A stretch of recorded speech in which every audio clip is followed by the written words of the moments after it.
But right now we're joined by Mark Kaboly, our Steelers insider, our friend from The Athletic. Good morning, Mark. How are you doing, buddy? Just absolutely peachy. Yeah, so you had trouble getting your kid to school, did you? 9-year-old, late in the season of school here. It was not pretty. Man, if my daughter ever got out of the door on time, I would be stunned. It just never happens.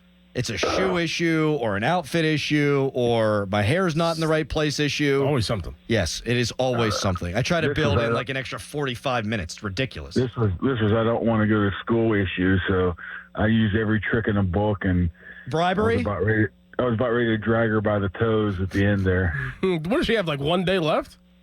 That's what I'm saying. I have no idea, Doran. I don't know. You got all boys, right? Mm-hmm. So you should be proud. You should be happy. So if this is any indication, I'm passing it over to the wife. Mark Kaboly joining us here on the Fan Hotline, presented by Sullivan Super Service, providing trusted plumbing and HVAC service for over 50 years. Mark, Michael Lombardi, former National Football League GM, said over the weekend on his podcast he heard the Steelers had a deal in place, or at least they thought they had a deal in place with the 49ers for one of their wide receivers at the draft. Can you confirm that? Is that something that you have heard? No, I have not heard that. That was the first time I ever heard that. But I know they've been snooping around a little bit before that, during that time, looking for a receiver. So it wouldn't surprise me. I'm just not quite sure if that is true. What would have been the holdup at that point? I mean, I would assume it wouldn't have to do with a compensation more than signing whoever that they were acquiring to a long-term deal. And I think at this time of the season, guys, I think that's the bigger issue right now. I think you'll be able to acquire anybody you want, really, but the matter of fact of now Ayuk potentially wanting $30 million and Debo wanting a contract and so on and so forth is where the issue comes in at. Mark, who do you think would fit better, though? Like, the discussion was, or, the comment was that they had a deal in place for one of the wide receivers of the San Francisco 49ers, Debo Samuel or Brandon Ayuk. Who do you think would fit better with the Pittsburgh Steelers, Ayuk or Samuel? Well, I'd take either one, first of all, but who would fit better? I mean, I think Debo's more accomplished, right? I think that he would fit a little bit better. I mean, Ayuk is... He's a slot guy, big guy, can make tough catches. I think that Debo would be a guy who would be able to fit in a little bit better with what they want to do. But like I said, when you have guys like Van Jefferson, Calvin Austin, so on and so forth, you take either one of those guys. And, as we're getting deeper into the season here, and we're going deeper into the season because, we're a week away from six straight weeks off before training camp starts. All of a sudden, these guys are becoming maybe more available, depending on what it is. So I'd take either one, but I would take Debo 1, then Ayuk number 2. After that, man, I don't know who anybody else out there that would be even worth a crap, to be honest with you. Well, we're beyond June 1st. It is June 3rd now. That's how the calendar works. Anything on DK Metcalf? Yeah, that's another one. You would think that would have been done already.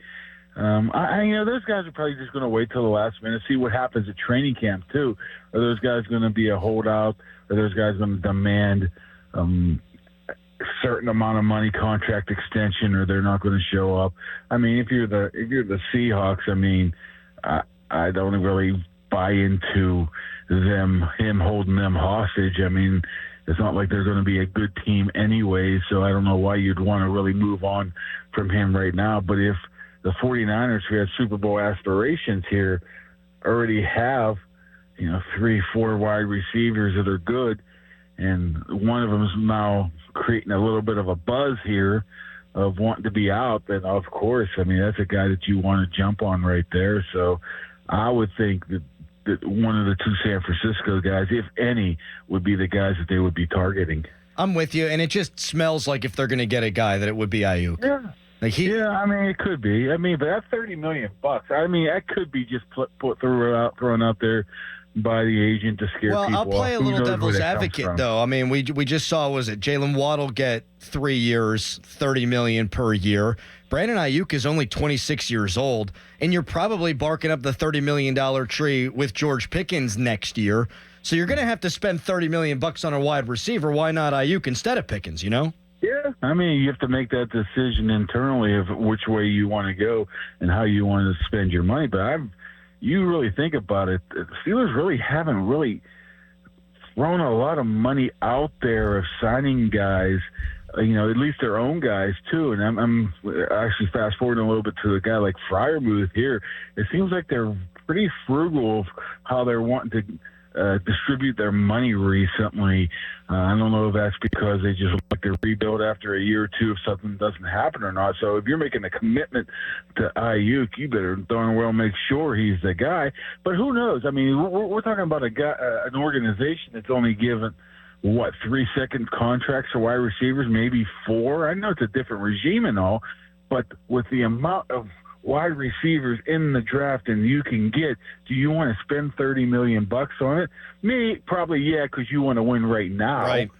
You want to win right now. You don't want to worry about a year from now, 2 years from now. So if you can afford that somewhere, yeah, I would grab him in a heartbeat, because all of a sudden that changes your whole entire offense. Right now, there's just a glaring hole. I mean, you just go to OTAs and you're saying, George Pickens is not going to be happy with the coverage he's going to be getting. So if you get a guy like Ivy Samuel, obviously that changes. Mark, appreciate you battling through hormones to join us today, man. Thank you. All right, I'm going to do some push-ups with Callis here in a little bit, so we'll see. Goodbye. Mark Kaboly, our friend, Steelers insider from The Athletic.